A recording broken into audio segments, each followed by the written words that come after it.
Welcome to Yoga for First Responders on Air, where we break down yoga, neuroscience, resilience, and public safety in a manner that's authentic, educational, and most importantly, entertaining and lighthearted. I'm YFFR's founder, Olivia Mead. As a yoga instructor and neuroscience enthusiast, I'm passionate about supporting first responders and anyone looking to improve their overall human performance.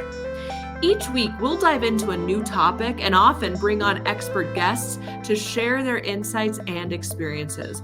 But we'll also keep it real and share our own stories and struggles along the way. So whether you're a first responder or seeking to master the science of mental and physical resilience, this podcast is your ultimate guide to triumph over life's challenges with unbreakable strength and unwavering fortitude. By pressing play, your training has begun. Okay, hello, welcome. I'm Olivia. I am CEO and founder of Yoga for First Responders. And with me is Eric Brenneman, president of Yoga for First Responders, and my husband. Welcome to our podcast, the podcast for YFFR on Air. Here we are. It's been a hot second since we just did one with the two of us. Like, we've had No. guests, we've had special episodes, we've had Christmas and New Year's and life, and here we are. Yeah. Let's So here see we if are. see if You we and can get me. through an episode with the two of us riffing, spitballing. Hopefully We're a not little getting too drunk. Well, I was going as to we say, we're a record. little more organized than that, but since it is just the two of us, let's start with what we're drinking. What are you drinking today? I'm still working my way through a Oktoberfest, actually, Breckenridge Brewing Oktoberfest. I have this thing where September, October timeframe, I like to go to the liquor store and buy 1 6-pack of every single Oktoberfest and pumpkin beer they've got, and then see how long it takes to get through it. And I still have a ways to go. Let's just put it that way. Oh, I I'll thought you make were it through January. nearing the end. No, I bet there's probably another, I don't know, 6 packs tucked away in the beer cave, aka the basement. Well, I am having an espresso martini from Kettle One. I'm dropping the name Kettle One. You dropped the Breckenridge Brewery. Please sponsor us. It was going to be a Cosmo. It's a pre-mixed drink by Kettle One. And I poured myself the rest of the Cosmo, and then I went to put our daughter down for a nap, and I can't find the drink. And so I'm wondering... She's probably drinking it. No. I didn't put it in her crib. I left it in there, so I had to pour myself another one. So espresso martini. When are you supposed to drink espresso martinis? Like, I feel like they're kind of a night drink, like a dessert drink, but then it's espresso, but a lot of people drink espresso at night. Anyway, it's 4 p.m. I hope I'm doing espresso martini right. I think it's like at a bachelorette party. Like, that's the only, like, I think I've had one espresso martini in my entire life. Is that where you had it? I mean, I haven't been to too many bachelorette parties, no. But maybe. Hey, why isn't our podcast the number one podcast in all of podcasts, like the Kelsey Brothers podcasts? Why aren't we as good as them? Well, first of all, you do have the beard. Okay, so that is one thing we do have. Probably because, well, I'm not Taylor Swift. I wish I were. But she is an expander for me, $1 billion baby. But I don't know. I mean, they're funnier, maybe. They're more consistent. I mean, they have a show every week. Well, and they probably get paid for it too. We're still looking for some more sponsorship. I mean, listen, that's not why we're doing it. But when someone says, "Here's $10 every time you do a podcast," then you are more apt to get on and do the podcast, right? I suppose. We have for those listeners that stick with us, we have a stated goal this year of 26 episodes, I believe, is what we stated as our goal. 25. We can take one by week off. Right. So that's for Easter, of course. No, so here are our goals though. Not only do we want to do at least two podcasts a month, but we're a nonprofit. Yoga for First Responders is a nonprofit organization. So when I say, like, oh, it's because we're not getting a paycheck, I'm joking, because when we have sponsors and donors and things like that, that money goes straight into our mission and into our service. And so if, offering yoga to first responders is something you support, you can support it directly by sponsoring this podcast. And you know how you could sponsor it? What if your kid's selling Girl Scout cookies and you want them to like dominate? And you can pay to have a sponsorship spot. And I bet you they will dominate their Girl Scout, cookie competition. I feel like that. I feel like you pulled that from a Christmas movie we watched. So we watched a Christmas movie called 8-Bit Christmas. Like if you haven't seen it, actually, pretty good one. I don't remember which platform it was on that we watched it, but especially kids, people that are in your late 30s, early 40s, it'll resonate with you. It's all about the chaos and madness of getting Nintendos for Christmas as a kid, but they have to do wreath sales. So they could have advertised on our podcast for their wreath sales. So you're suggesting a family sponsor their Girl Scout sales for the cookies right. on the You don't podcast. have to be a Put the business. link in the show notes.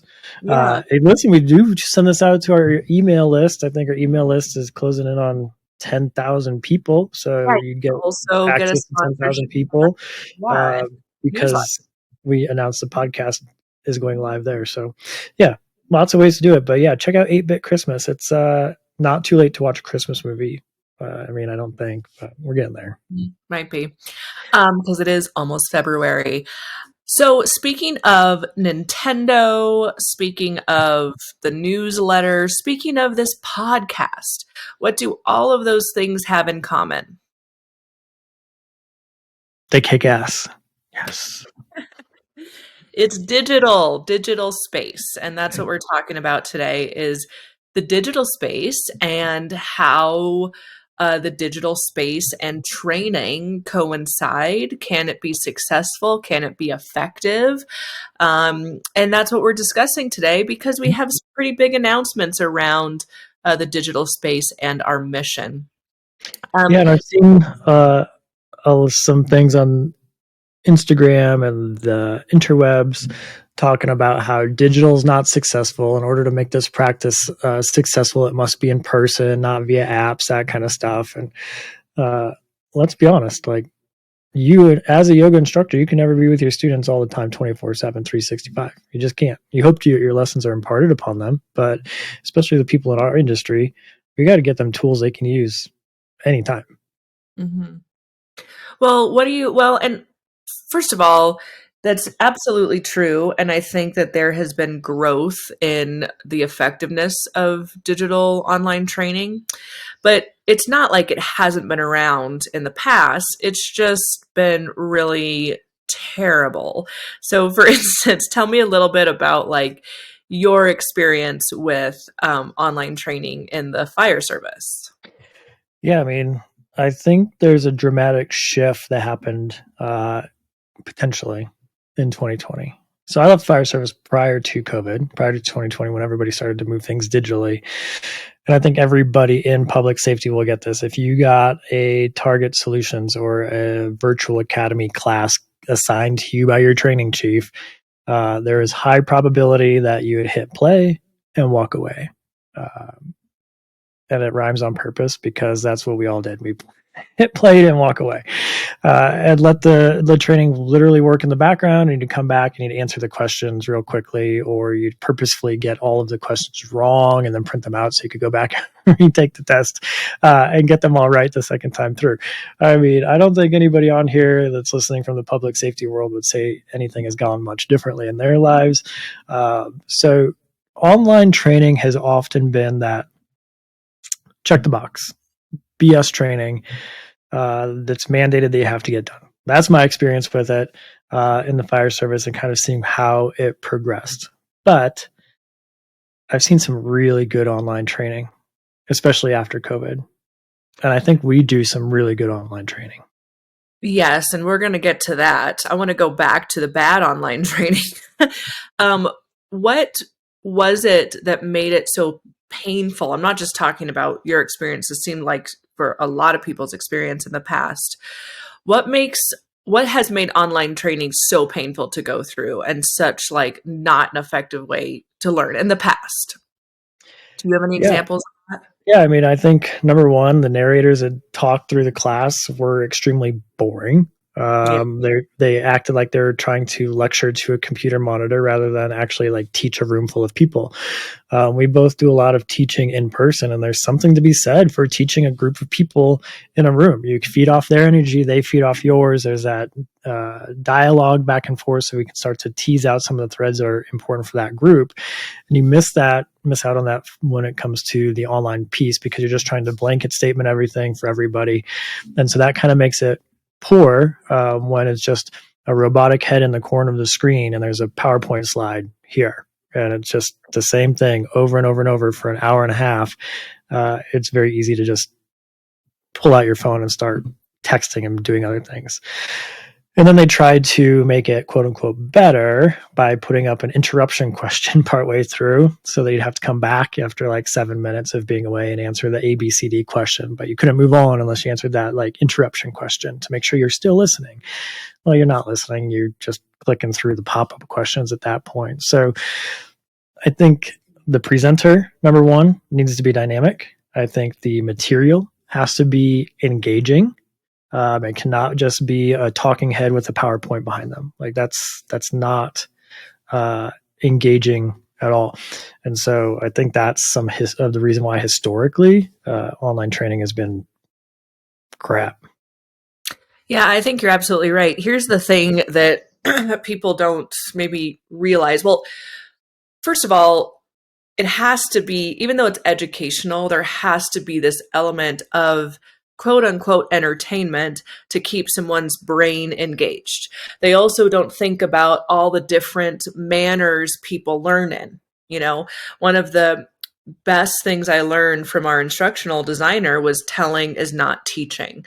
So as you said, just looking at a camera and saying things with these boring ass slide shows is to me sometimes would feel insulting. Like I am not a kindergartner. I am of higher intelligence than this. So engage with me. Now, the hard part about that is most people are not trained to be entertainers. And I think this is what makes me a good presenter, you know, when I do keynote talks or our training demo workshops or our instructor school training, is I am a trained performer and I am a trained actor. And so talking and making text into something dynamic is something I'm trained to do. And I was also trained after that on instructional design and people's different ways of learning. Right. And so I don't think any of that was considered. And another thing is knowing that staring at a screen is going to get people's eyes crossed sooner. I think the material has to be simpler and more concise in order for it to land. Like you said, in person, we can start a conversation and do this and do that and see where we are with things and be affected by people's stories. But online, get to the fucking point and let me move on so that I don't zone out. It's less is more, I Yep. think, online. Totally. Um, And yeah. especially when we have short attention spans, right? Like classes can't drone on for an hour. Like they just can't. They have to be nice short segments that you learn what you need to learn and you can walk away from it if you need to walk away, whether it's outside or to the restroom or whatever it is. I mean, I think short segments, to the point, direct. Like I don't want to be sitting here at the computer screen longer than I have to be. When you're gaining momentum, like you and I are taking a couple courses online now. One is for Montessori, raising a child with the Montessori principles. And also another one is rental properties and things like that. And what I like about both of the, speaking of which, we should get our coach, our real estate coach, to sponsor our podcast. Yeah. Get Listen, my anybody in the world can sponsor the podcast. I mean, this just goes out to a whole new audience you may have never reached before. But what I appreciate about both those online courses is they do have very brief segments. So I know like we put our baby down, we really want to watch Shark Tank, but I was, like let's get in one module. And it can happen so quick, and it's valuable information. It lands and we feel like we're gaining momentum and progressing through the course, which makes us just want to keep going and check it off the list. So I appreciate that about it. And let me ask you this too: is with your hit play and walk away, was there critical training that you felt you were missing, or was this really check the box bullshit training just to say, yeah, we're continuously giving our firefighters training? Yeah, I mean, it's an interesting dynamic because you always have the guys that complain about training, so they prefer the check the box bullshit computer training, and then you have the other folks who'd rather be out doing hands-on skills. Like, no matter who you have, you're going to have that difference of opinion within a crew, within a group of 4 or 5 people. One of the benefits of online training, and this is where I think it's shifting after COVID a little bit, is that people are realizing that whether we like it or not, as professionals in emergency services, there are some trainings that we have to do, mandated trainings, mandated health and wellness trainings, for example. And those are actually really good trainings to be done online, because even if by checking the box, click play and walk away, even though we were doing that, and we were doing that because we had the same training year after year after year after year. And so we knew what the answers were. And so even though it may have been quote unquote bullshit training, we were still making sure that we had the skills to know the information, which at the end of the day is the basis of any kind of educational system. I don't care how you answer, as long as you are answering the questions correctly at the end, the assessment questions that we've put out that we have deemed as important. If you already know that information, I honestly don't expect you to waste 30 minutes to go through the module.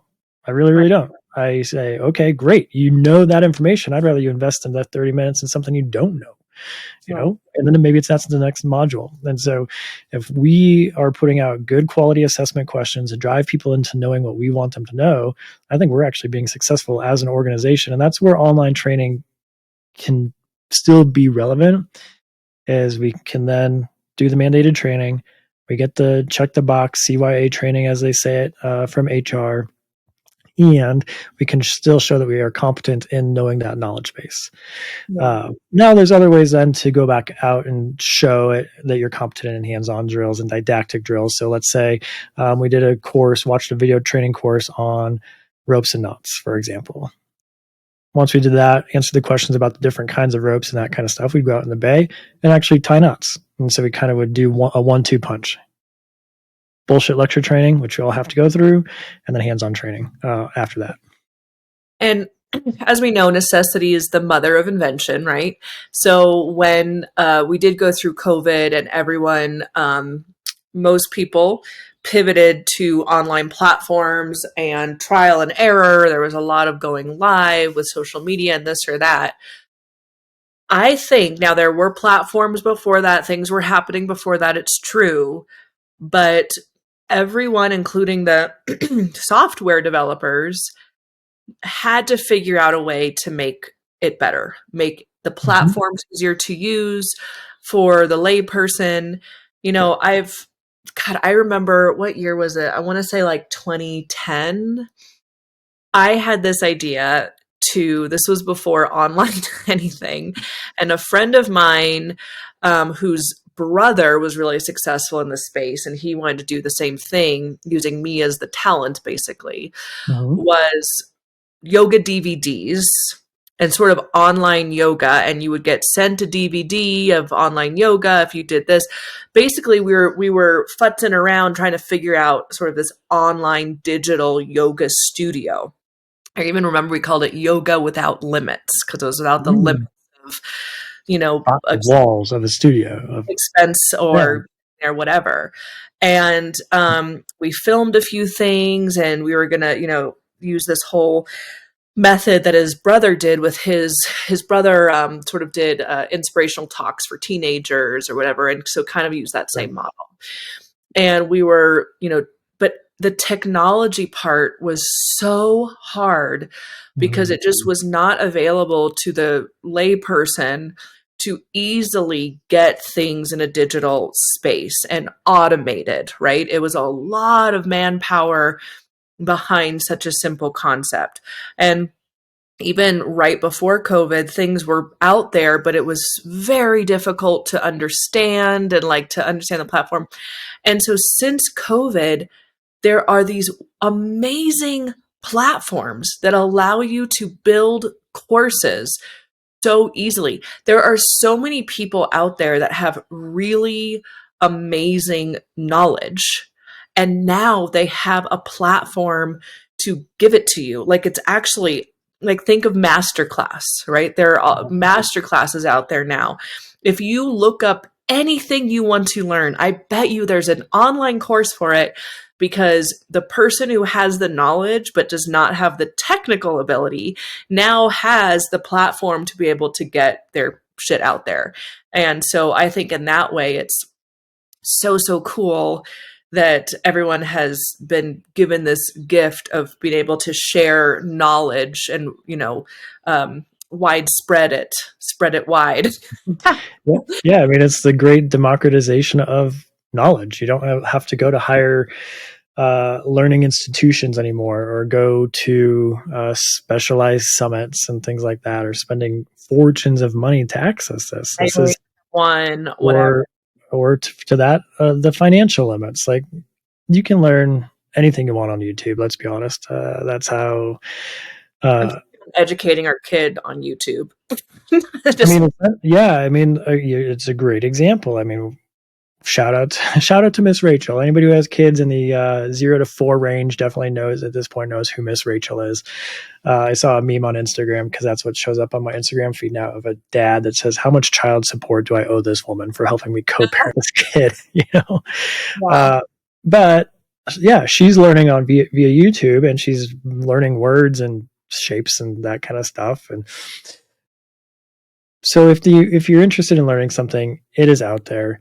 And the reason why we go to YouTube for a lot of this, and you actually hit it on the head, is it's got that slight entertainment value. People that are successful with providing information and teaching on YouTube understand that they are one click away from a rabbit hole of who knows God what on YouTube. And so they have to keep your attention long enough to actually educate you.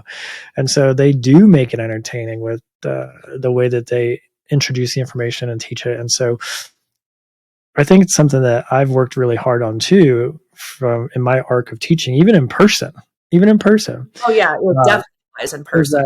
When I started teaching with this organization specifically, I remember that I was literally stuck to my notes and wouldn't say a word outside of the notes, because I wasn't comfortable enough with the information, or I wasn't comfortable in front of the crowd, or whatever it was.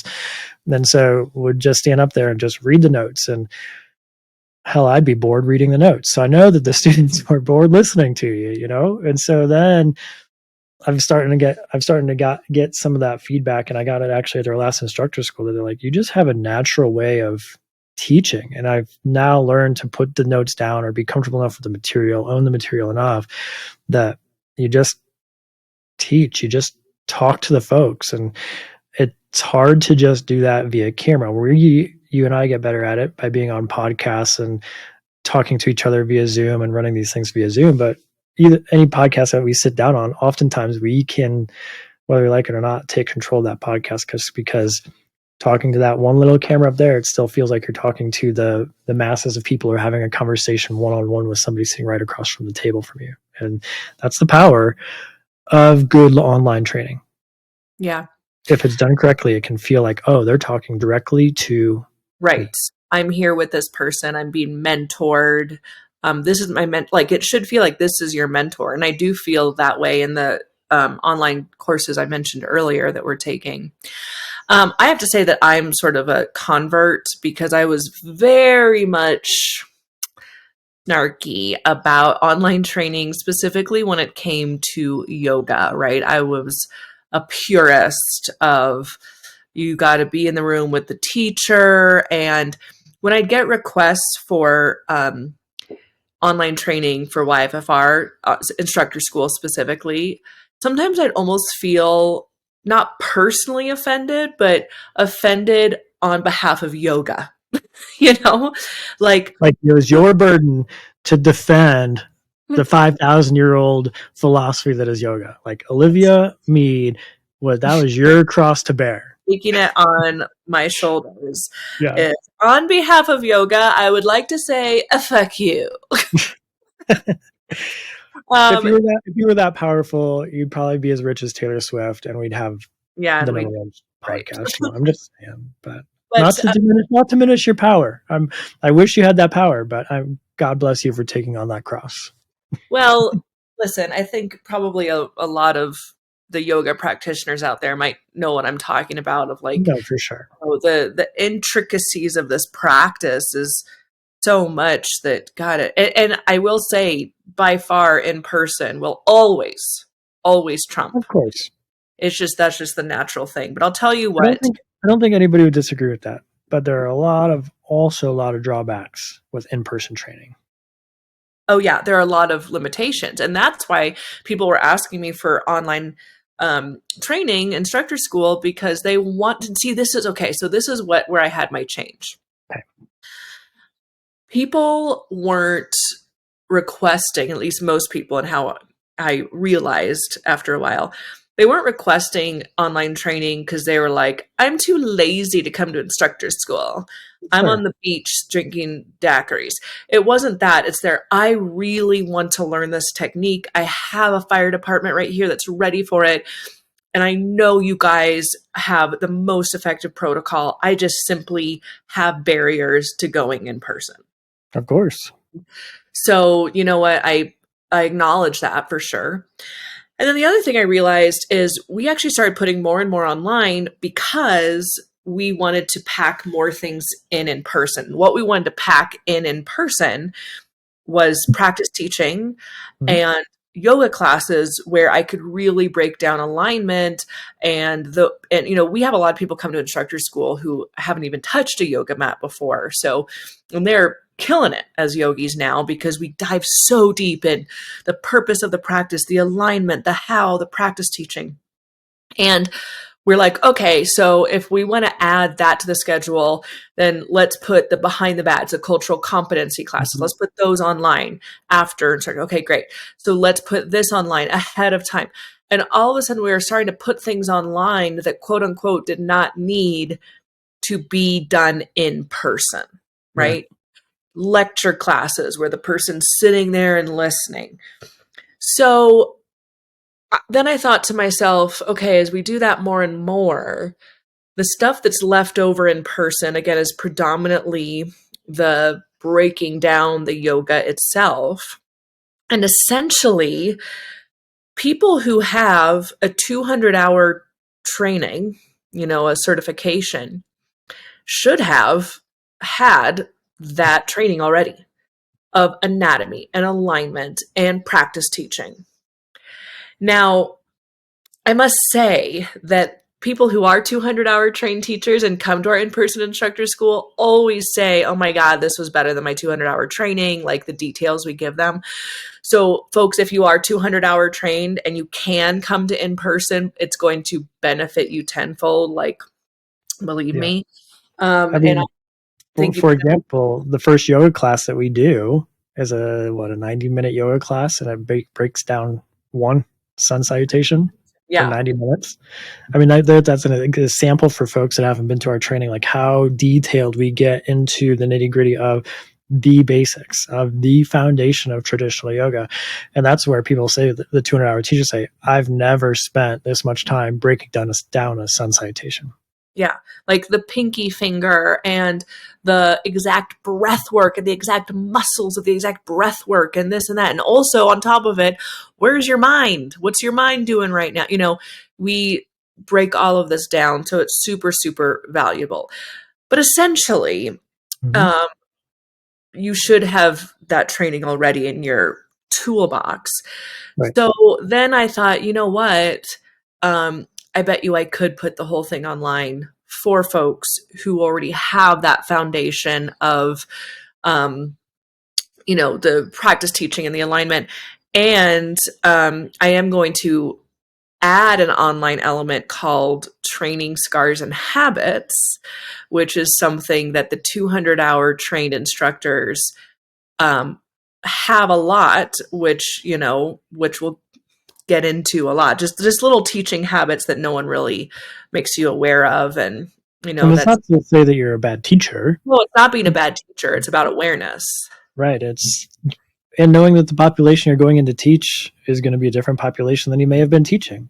Right. And so you need to be aware of those habits. You don't even know. And listen, we all need to record ourselves talking. We all need to record ourselves speaking. We all need to record ourselves teaching, just to figure out those bad habits that we've got. Right. From public safety land, we have training scars all over the place. And then we see those scars pop up in emergency scenes. And some of the training scars that one comes to example is like, and I was guilty of it. Full disclosure is like in a darkened environment, to get through like a confidence maze, I would shut my eyes since I couldn't see anyway, I'd shut my eyes and work my way through. But that doesn't translate well onto the fire ground, because if you're going through a smoke filled environment and you have your eyes shut, you don't know if the smoke say lifted. The smoke could have gone away. And if I have my eyes shut, you don't know that. And that's a training scar of how you get through a confidence course. Doesn't necessarily translate into practice on the fire ground. So when we are teaching too, you may have things that you don't even realize you're doing because you've never taken the time to actually record yourself, pay attention to it, and have the awareness around it. Like, that's important. Yeah. And we are going to keep that with our online training. So all of this to say, after, I started teaching first responders in 2013. So, it's been 11 years. Our first instructor school was in 2015. So averaging out 10 years, right? Or so. So after 10 years, I have finally been convinced, because of the demand and because of the fact that online training has improved, to put instructor school completely online if you already have at least a 200-hour registered yoga teacher certification. That's a big deal. You heard it here. We've kind of been teasing this on our socials, but that's a big change. We're calling it Instructor School Bridge Course because it's bridging you from where you are as a teacher to this sort of new level of cultural competency, YFFR protocol, job-specific application. I'm pretty jazzed about the course as I'm creating it, because not only is a lot of it created because about 20% of our instructor school is already online, but I am going to be able, when you're in person, okay, this class is 60 minutes. You got to get through it because the next thing is lunch, and then we da-da-da-da-da.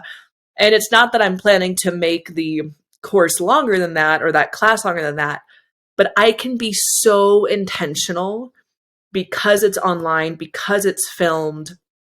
I can be so specific and teach the ultimate instructor school I've always wanted to teach, because I have this, the power of time and space to do so. And actually super, super excited about it. And I also think with everything we've talked about and learned about online training, it is going to be effective. And not only will it be effective, but we already have a track record of effective online training. And Eric, I'll let you talk about that. Yeah. And so that's the big question is this actually feasible? And we have a research study out there that says unequivocally, yes. Like we've done 2 research studies now, and the first one was supposed to be in person. Like let's not forget. But then COVID came around and pushed that first initial research study online. And so then the study concept became is online resilience training feasible? I think that's the main question of the study, in fact. It was, yeah. And the answer that we were able to find through our partnership with Black Dog Institute in University of New South Wales in Australia was absolutely yes. It is absolutely feasible. The people that went through it did see dramatic shifts in several different things and had high participation scores.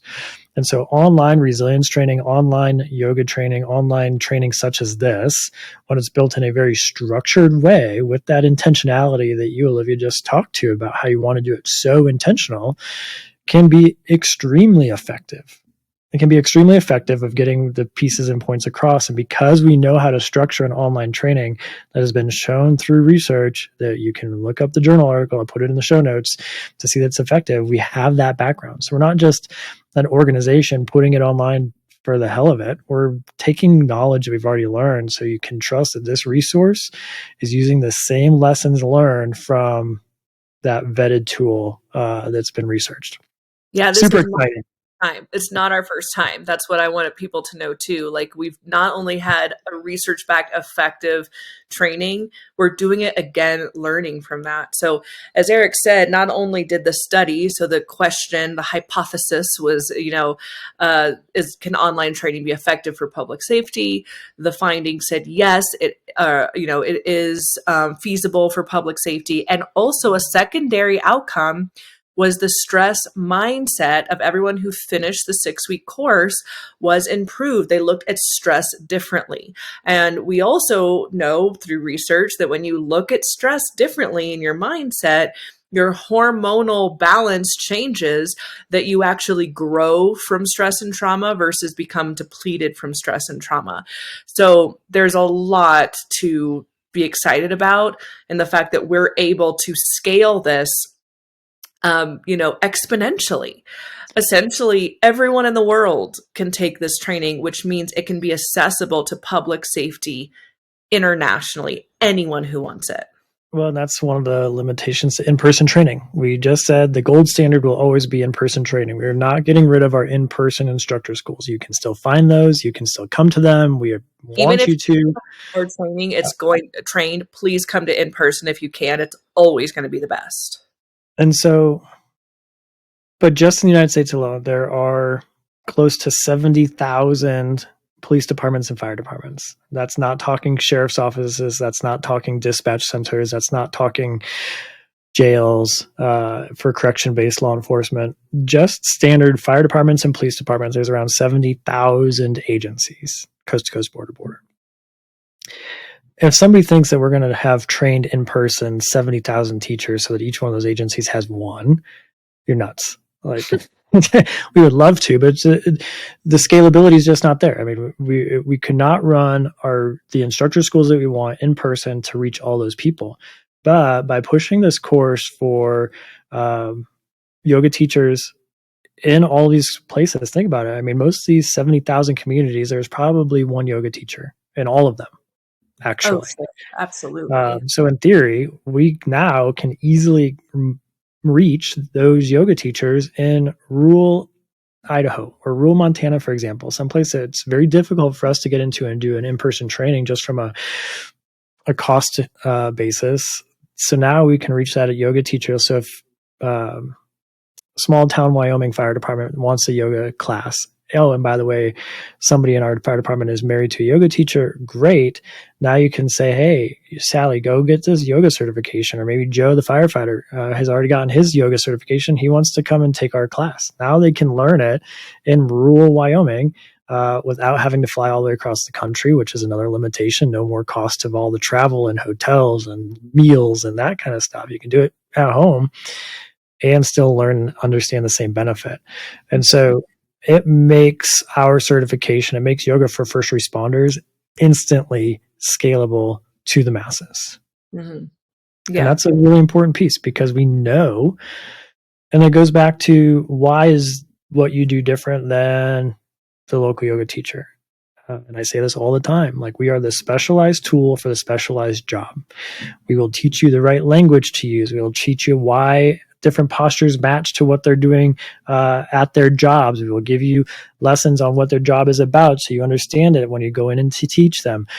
We translate all of that for you. We translate, look at your teaching scars and training scars. Like we're that highly specialized tool. And more importantly, is that our specific protocol, which is rooted in traditional hatha yoga, but we have added some other spices and flavors of different training modalities into it. So it's not just yoga. It is definitely YFFR protocol, has undergone clinical review again, and the results of that are very close to being published officially. We all signed our disclosure agreements, and so that is being published any minute, or get the email at this point. And so this specific protocol has been shown to reduce post-traumatic stress symptomology. We no longer have to say that somebody's other yoga class may do this or that. This specific protocol, and that's why you should want to take this training, period, full stop. Oh, and then by the way, we just got a fantastic testimonial for somebody who went through this training that said the resources we provide after you become trained are worth more than the training itself, because of we give them give you classes, so you don't have to make anything up. We give you the resources, we give you resource books, we give you videos on how to break down postures.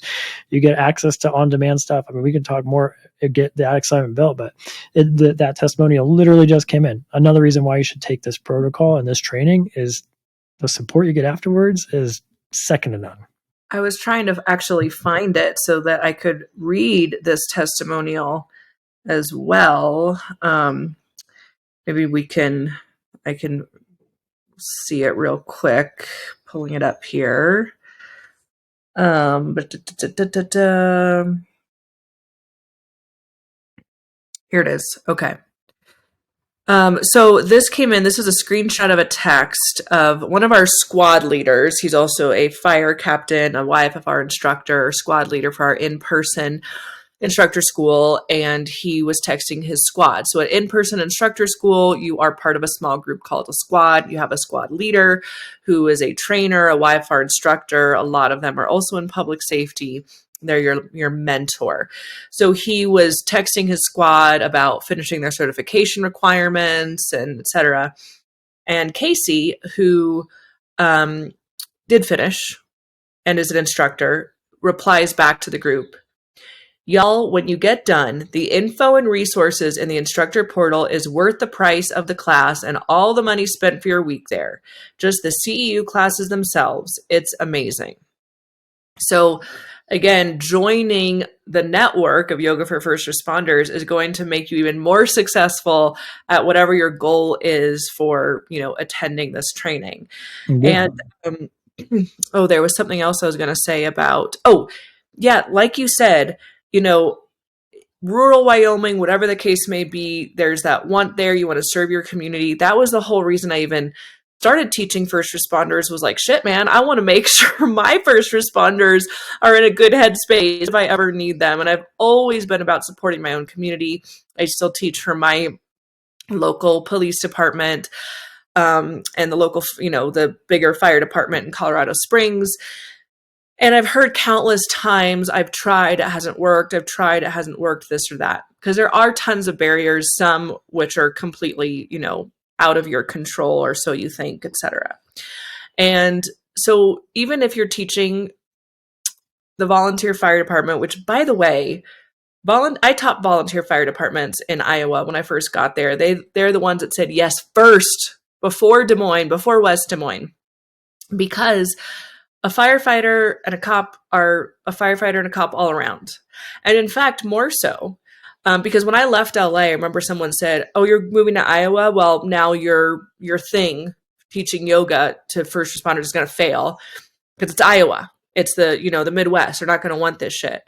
Oh, but then when I presented to the volunteer fire department, these big Midwestern dudes that had tears in their eyes because they ran on their own fucking brother, I'm sorry, that's going to happen more often than not. And they were dying for some support in this area.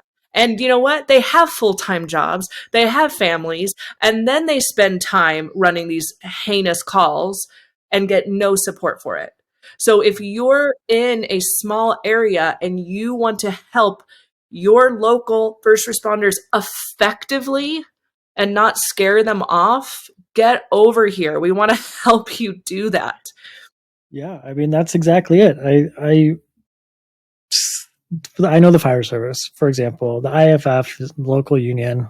The numbers are going to be a little bit off at this point, but they cover something like 70% of the population in America. An agency large enough to have the IFF involved, and yet it's only 33% of the firefighters in the entire country. So those agencies, those small towns, those small community organizations, don't forget about them. I mean, honestly, the inbox that we get, oftentimes it's the smaller agencies that are reaching out for help. We need help because they don't have all the resources to throw at the wind like some of the bigger agencies do. The bigger agencies think they're doing it because of all their programs, and the smaller ones are looking for any kind of help they can get.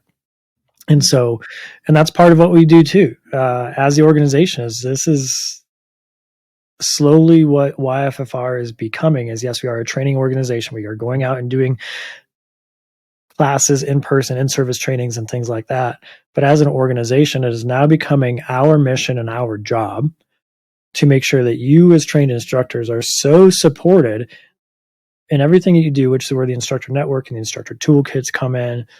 But marketing to police departments, fire departments, dispatch agencies, EMS agencies, flight medic programs, all of healthcare, anybody that's in that 911 emergency response CPR chain, it's our job to now market to them so that they're actually going to be reaching out to you. Right. We need your help. We need your support because they're going to have a way to say, oh, there's a yoga for first responder instructor in my community. I want that. I want that for us. And it's our job to do that marketing and push for you so that the doors are opening for you rather than you going and trying to break down the doors, which is what you did, Olivia, when you started this thing 10 years ago. You went and knocked on the doors and knocked them down and said, do you want this? And how many got turned down countless of times. And so you found the one guy who's like, no, but I know somebody who would. And that was your in, right? And that's our job. And we have the reputation to do it for you. I mean, we've got that 10-year reputation backed. We're going to continue to go to the major conferences and be the people all over the place so that whenever somebody thinks of yoga, they think of yoga for first responders, and you will have been trained and they'll come to you. And that's already happening. And even today, I got a message from one of our instructors who was contacted because of the instructor map that we have about being part of a 5-day resilience training for the federal government's victim services support unit. And, and she wanted to just ask a few questions before that meeting, et cetera. And do you know what's great about that? If that were you, if you're listening right now and that were you, and you contacted us, because we're always in communication saying, hey, this came in, anything I should know before going to this meeting, then I would say, yeah, you can tell them we've already taught the FBI's victim services unit in service training. And that will give, again, you so much credit because yoga for first responders has already been trusted by the FBI. So this comes with the online training. So regardless if you come in person to instructor school or online instructor school, this support and network remains the same. And I am pretty confident that your training is going to be, a very, very high caliber because of how much work we've put in knowing how to effectively teach online without beating a dead horse. Right? I'm not going to, like I said, my biggest pet peeve was being treated like a kindergartner with online training. That's not what I'm doing. I'm talking to you as the next YFFR instructor on our team. Yeah. I'm super excited too, having framed this out. Like we've been told by many, many, many people, our in-person training is one of the most impactful and yet challenging, or challenging and yet impactful trainings they've ever been to. And this instructor school bridge course, as we've been framing it out, will also prove, I do believe, to be impactful yet challenging, or maybe challenging and yet impactful. Either way, you want to look at it, because it's not going to be easy. Right. I mean, it is not a check the box training. Like, this is going to be a commitment. And just like our training, not everybody that comes to yoga for first responders training gets certified. We are not that organization. We've learned from some of our partners that we are not just shuttling certificates. If you want that kind of training, go somewhere else. There's plenty of them out there. But if you want to be held to an extremely high standard, and so when you hit submit onto that certificate and get that certificate back, number one, it means something. You have the badge of knowing that you went through one of the hardest trainings you'll probably ever go through. And this instructor school bridge course for you 200-hour trainee teachers is not going to be any different. And I honestly invite you to the challenge and embrace that challenge, because that's part of the lesson. and know that when you're done, you're part of a group of people that have gone through this. I mean, Through the same. it's an honor to hold that YFFR certification because not everybody gets it. No, that's absolutely true. A lot of people, even if they decide to not get certified, this happens a lot where they're like, wow, I finally understand yoga and I finally understand the work I need to do. And I need to integrate this in my own life first. And guess what? That is great. Again, you are paying for the training. And whatever you do with that information and education, and however that applies to your life is up to you. And it may lead, in fact, to certification and licensing and being out there, doing the work. And that's the thing is we're all holding each other up in terms of reputation. We have about 150 active instructors around the country. And because they all went through training, they all passed their certification, they all are on this group agreement of the standard that we're holding up, we're trusting one another to keep that reputation high. And so as soon as, I taught for an IACP online course recently, and there were people writing the comments, on the side.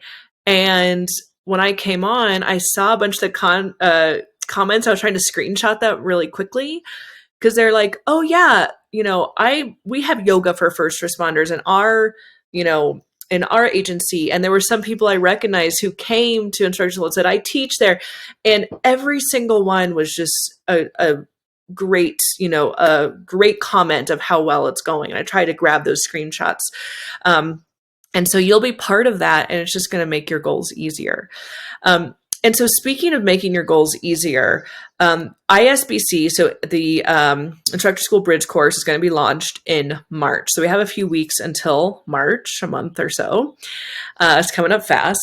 And for those of you who are raring to go, I want to create a little runway for you to start now in jumping off. So I wrote out a guide. About the principles of empowering first responders through yoga. This is going to get you locked in right away to our principles and our line of thinking. And that's free. And so I want to make sure you guys have that. The second thing, I'm about to say, I'll say now how you get this free guide, 2 ways. Go to our Instagram or Facebook, and under any post, doesn't matter what post it is, comment guide. We've had a few people that have commented guide with like a couple emojis, and that doesn't trigger the same thing of getting you the guide. So just do guide, even though we know you're excited and we love seeing that. Just guide, GUIDE, comment under any of the social media posts, and then it will trigger a DM for you to receive your guide. We're also going to put the link to that in the show notes. Cool. So, I have the link there that we'll put in the show notes, and you click that, and that will take you directly to putting your email address in to be emailed the guide. Okay, so that's how you get your free guide.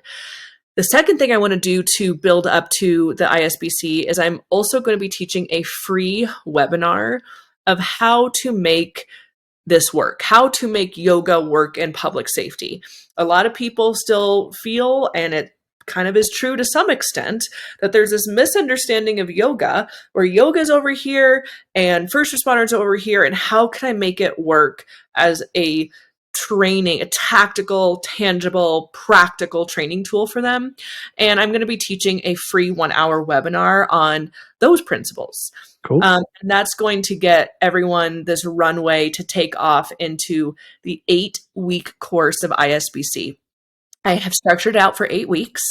It is a self-paced course, but I do recommend trying to keep as close to the 8 weeks as possible. Life happens, which is why it's self-paced. But those 2 things, the guide and the webinar, will get you all, ready and primed to dive into ISBC. So if you sign up for the guide and get the free guide, we will automatically send you the invite to the webinar when that is ready to go. So you won't have to worry about, looking for that. We will notify you. Wow, look at that. an organization based and rooted in traditional hatha yoga of over 5,000 years, embracing technology to its fullest, folks. Like cutting edge technology with rooted in tradition. I mean, this Listen, is cool. I think if Krishnamacharya had the availability to give people a PDF guide around the world, he would have done it. So again, I am carrying not only 5,000 years of tradition on my shoulders, I'm also carrying the fact that Krishnamacharya did not have access to Instagram.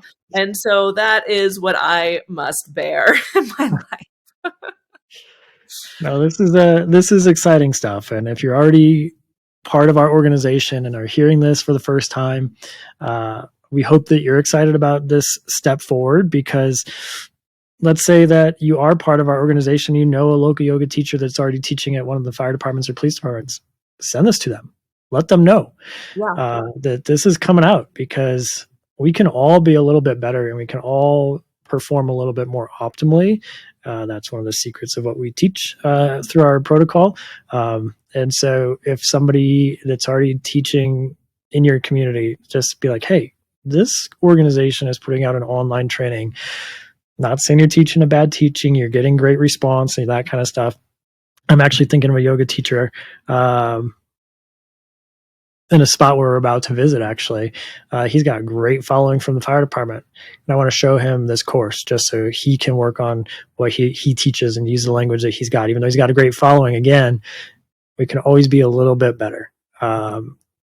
And I'm going to hold, I mean, again, coming from the public safety world, our job is to make agencies hold themselves accountable. Why do you want a gold star, gold standard teacher? Again, we can bring up all kinds of reasons, but that research protocol, the fact that we have a research vetted protocol, that alone should be the reason why you want to come through this training, period. Because that then you get to teach from that protocol. And while it may be very similar to what you're already teaching, it's going to be just different enough that you're going to learn something to teach those firefighters, cops, dispatchers today. I mean, I'm excited. I'm super excited about Instructor School Bridge course. This is something we've been pushing for a long time. And the fact that it is here, I know, it's so big deal. And we haven't even had the capacity to do it. So the fact that we have the breathing room to do it is super exciting.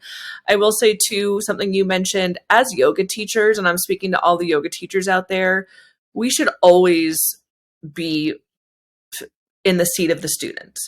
We can always learn more and we can always tighten in our understanding. So again, even if you're already teaching first responders, this is going to add more to your toolbox and give you even more opportunity. The other thing is one thing I do want to, mention too, we talked about like having support in communities. And if you are just one single yoga teacher who wants to do this in your community, what if you have weekly classes and you get sick or you want to take a trip and you don't want to lose that momentum of folks coming to class?